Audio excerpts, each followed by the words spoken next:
झालं.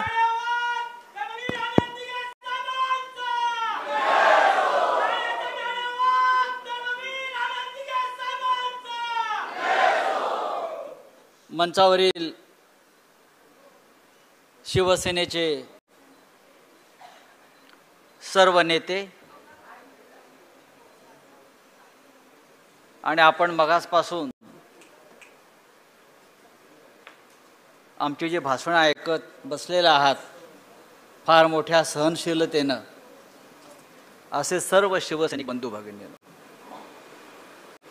प्रत्येक जण सांगतोय मला राऊत साहेबांचं भाषण ऐकायचं आहे आणि मी सांगतोय अरे आज मला बोलायचं नाही आणि कोणी शक्यतो आज बोलूच नका, आज शिवसैनिकांना बोलू द्या. पण आज जी मोहीम आम्ही सुरू केलेली आहे त्या मोहिमेचा पहिला दिवस किंवा पहिली स्वारी ही ठाण्यावर आहे आणि प्रवेश केला ठाण्यामध्ये. नेहमीप्रमाणे आमच्या राजन विचारे साहेबांनी स्वागत केलं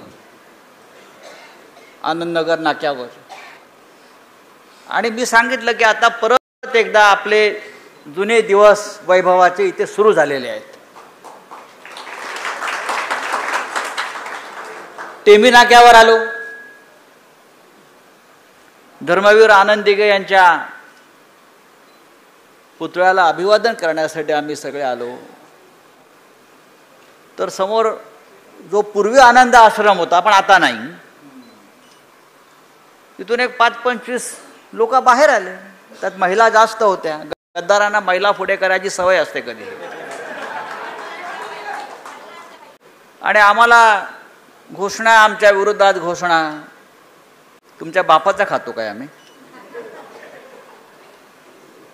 मला म्हणायला लागले, आमच्या लोकांना म्हणायला लागले. मग हा शब्द आपण वापरला नाही, पण आपल्याला भडवे म्हटले. ते आपल्याला भडवे म्हटले. ते भडवे आहेत. शब्द काय? हो, आम्ही भडवे आहोत, निष्ठावान. बाळासाहेब ठाकरेंच्या विचारांचे खरे वारसदार आणि वाहक. नुसते होर्डिंगवर लावतायत ना बाळासाहेब ठाकरेंचे खरे वारसदार, हे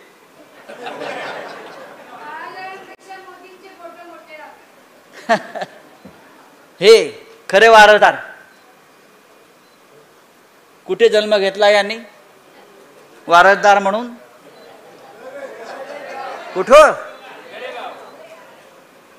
नाही, बहुतेक यांचा जन्म गुजरातला झालेला आहे. चेक करा तुम्ही. इकडे जर जन्म झाला असता खरोखर शिवसेनेमध्ये तर गुवाहाटीला झाला. हा, म्हणजे मला वाटतं 100 रेडे कापला तेव्हा एक जन्माला आला.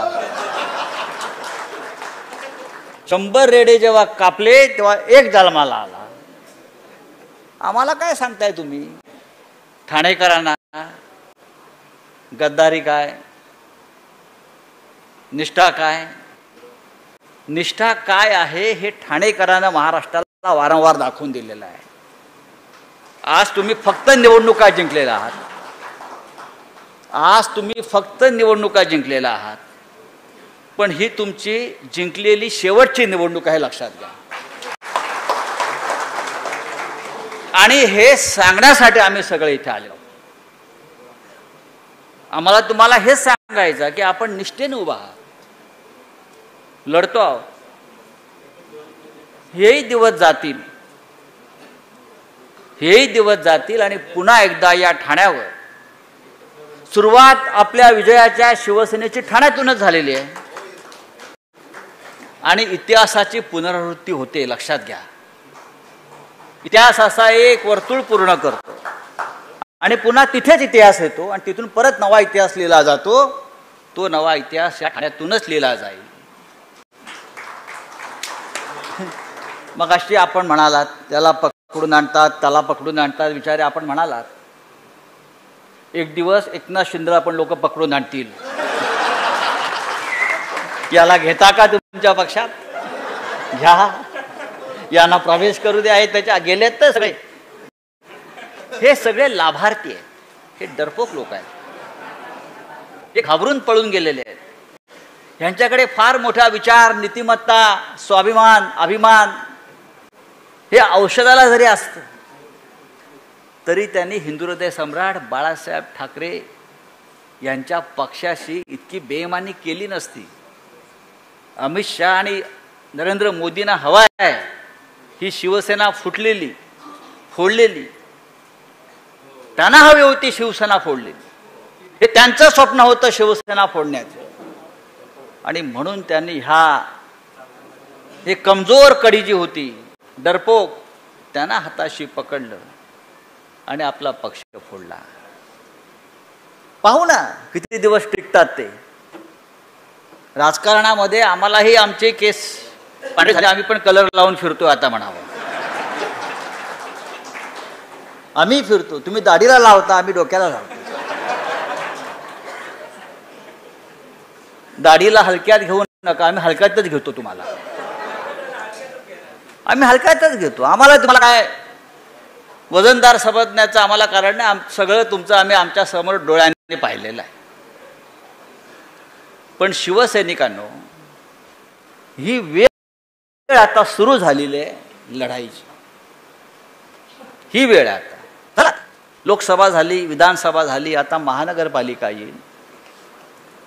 शिवसेनेची सुरुवात इथून नगरपालिकेपासून झाली आणि नगरपालिकेपासूनच आम्ही पुन्हा आमच्या विजयाला सुरुवात करू. पैशाची मस्ती कोणाला दाखवताय? लुटलेल्या पैशाची मस्ती आम्हाला दाखवू नका. आम्ही जर लुटायला सुरुवात केली तर पहिले तुमच्या कमरेवरचे कपडे लुटू, तिथून सुरुवात करू. तुमच्याकडे काही नाहीये, अमृत गेलेलीच आहे तुमची. हा महाराष्ट्र फार मोठा आहे.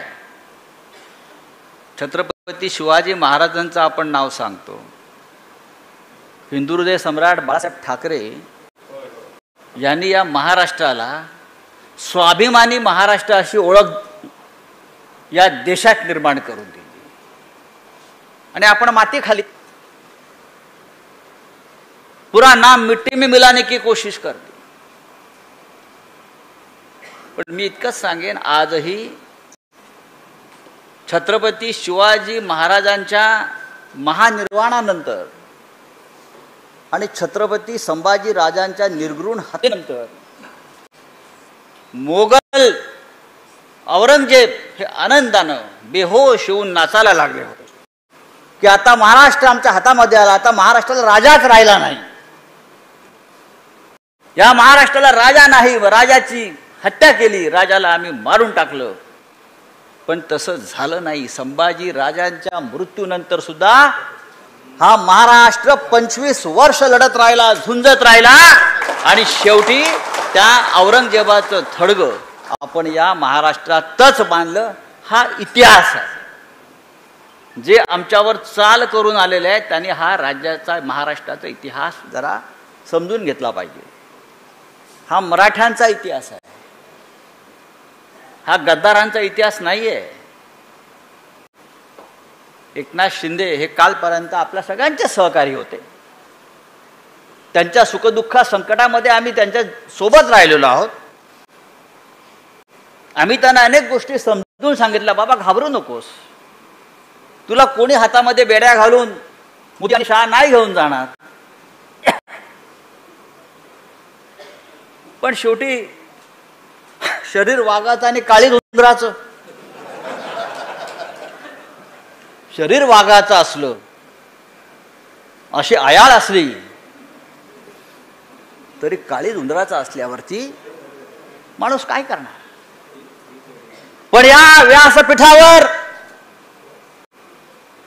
वाघ बसलेले आहेत, खरे वाघ. समोर छावे बसलेले आहेत, छावे. आणि संपूर्ण महाराष्ट्रामध्ये आणि मातोश्रीवर आमचा सेनापती बसलेला. अख्ख्या महाराष्ट्रामध्ये आग लावण्याची ताकद आमच्यामध्ये आजही आहे. सत्तेची मस्ती आम्हाला दाखवू नका. अशा अनेक सत्ता आल्या आणि गेल्या, तेव्हा सत्तेची मस्ती आम्हाला दाखवू नका. शिवसेना ही सत्तेसाठी जन्माला आलेली नाही, तर शिवसेना हीच एक सत्ता आहे, लक्षात घ्या. शिवसेना हीच एक पॉवर. आणि म्हणून आम्ही सगळ्यांनी ठरवलं आहे, नेत्यांनी ठरवलेलं आहे, आता महाराष्ट्राच्या कानाकोपऱ्यात जायचं, गावागावात जायचं आणि ही शिवसेना जी आमची चोरीला नेण्याचा प्रयत्न, शिवसेना अजिबात चोरलेली नाही भास्कर साहेब. चोऱ्या माऱ्या अशा पाकिटमाऱ्या होत असतात. ही पाकिटमारी आहे. गर्दीमध्ये शिरून पाकिट मारतात, चैन मारतात. डाके दरोडे कसे घालायचे याचं ट्रेनिंग आम्ही तुम्हाला देऊ भविष्यामध्ये. नाही तुम्हाला रस्त्यावर आणलं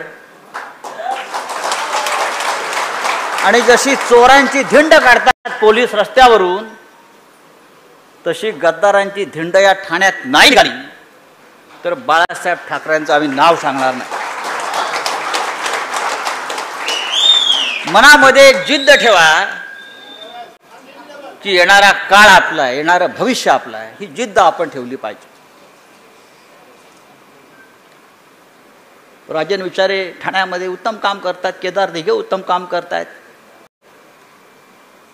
तरी त्यांचा पराभव झाला. पण हा पराभव अंतिम नसतो. जिथे विजय टिकला नाही देवांचा विजय टिकला नाही, देवाने सुद्धा अनेक विजय प्राप्त केले होते, पण कोणीतरी येऊन त्यांचा पराभव केला, देवांचाही. देवांना बंदिवान केलं. याचा अर्थ काय? देव कायमच्या पराभूत झाला. देवाने शेवटी रावणांचा, कंसाचा, राक्षसांचा वध केला आणि देव पुन्हा विजयी झाले. मथुरेवर स्वारी केली जरासंधाने. 21 लाख सैन्य होतं मथुरेवर. त्याआधी जरासंधाचा पराभव 26 वेळा केला होता कृष्णानं, पण एकदा कृष्णाचा पराभव झाला. कृष्ण पळून गेला मथुरेतून, त्याला पळून जावं लागलं. म्हणून कृष्णाला रणछोडदास म्हणतात. रणछोडदास का म्हणतात? कृष्णाला त्या रणातून तात्पुरती माघार घ्यावी लागली. रण सोडून कृष्णाला जावं लागलं, म्हणून त्याला देवाला रणछोडदास म्हणतात. आज आमचा तात्पुरता पराभव आहे, पण शेवटी कृष्णानं महाभारत जिंकलं. कृष्णानं फक्त गीता सांगितली नाही, तर कृष्णानं महाभारत घडवलं आणि विजय प्राप्त केला. कुरुक्षेत्रावरती शेवटी सत्य आणि धर्माचा भगवा ध्वज फडकवला. हीच ताकद या शिवसेनेमध्ये, बाळासाहेब ठाकरेंच्या शिवसेनेमध्ये. तेव्हा मित्रांनो, जास्त भाषण आम्ही केलं तर लोक आम्हाला भाषण माफिया म्हणतील.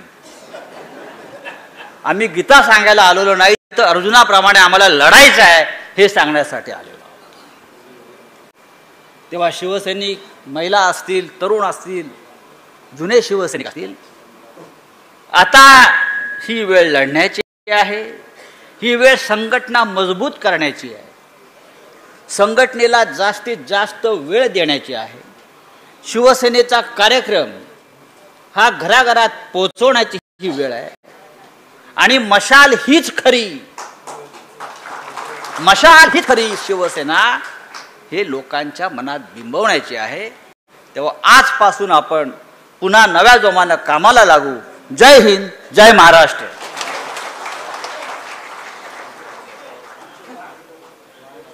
आणि यानंतर खऱ्या